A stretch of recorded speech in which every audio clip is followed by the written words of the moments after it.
രാഷ്ട്രീയ നിലപാടുകളിലെ ഭിന്നതയും തോക്ക് കൈവശം വെക്കുന്നതിനെ ചൊല്ലിയുള്ള തർക്കവും ഒരു പിതാവിനെ സ്വന്തം മകളുടെ കൊലപാതകയാക്കി മാറ്റിയിരിക്കുന്നു. ടെക്സസ് സ്വദേശിയായ ക്രിസ് ഹാരിസൺ ആണ് 23-കാരിയായ മകൾ ലൂസി ഹാരിസണെ വെടിവെച്ച് കൊലപ്പെടുത്തിയത്. ജനുവരി 10-ന് നടന്ന ഈ ക്രൂരകൃത്യത്തിന്റെ വിചാരണ നടപടികൾ ഇപ്പോൾ പുരോഗമിക്കുകയാണ്. അമേരിക്കൻ രാഷ്ട്രീയത്തിൽ ഡൊണാൾഡ് ട്രംപ് സൃഷ്ടിച്ച ധ്രുവീകരണം കുടുംബ ബന്ധങ്ങളെ പോലും എങ്ങനെ ബാധിക്കുന്നു എന്നതിന്റെ ഭയാനകമായ ഉദാഹരണമായി ഈ സംഭവം മാറിയിരിക്കുന്നു.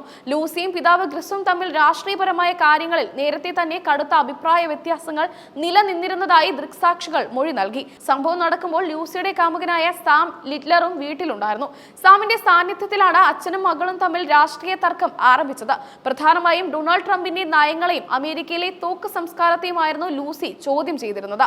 എന്നാൽ ട്രംപിന്റെ കടുത്ത ആരാധകനായ ക്രിസിന് ഇത് സഹിക്കാനായില്ല.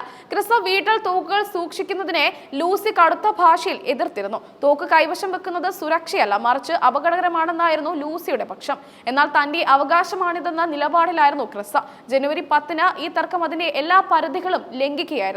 ജോലിസ്ഥലത്തേക്ക് മടങ്ങിപ്പോകാൻ തയ്യാറെടുക്കുകയായിരുന്നു ലൂസിയും സാമും. പോകുന്നതിന് തൊട്ടു മുൻപും ട്രംപിനെ ചൊല്ലി തർക്കം ഉടലെടുത്തു. ക്രിസ് നടത്തിയ ചില പരാമർശങ്ങൾ ലൂസിയെ മാനസികമായി വല്ലാതെ തളർത്തി. മനോവിഷമത്തിലായ ലൂസി കുറച്ചുനേരം തന്റെ മുറിയിൽ തനിച്ചിരുന്നു. പിന്നീട് അടുക്കളയിലെത്തിയ ലൂസിയെ ക്രിസ് ബലമായി പിടിച്ച് താഴത്തെ നിലയിലുള്ള മുറിയിലേക്ക് കൊണ്ടുപോയി. അവിടെ വെച്ച് തർക്കം മൂർച്ഛിക്കുകയും പെട്ടെന്ന് ഒരു വലിയ വെടിയൊച്ച കേൾക്കുകയുമായിരുന്നു. ശബ്ദം കേട്ട് ഓടിയെത്തിയ വീട്ടുകാർ കണ്ടത് രക്തത്തിൽ കുളിച്ചു കിടക്കുന്ന ലൂസിയാണ്.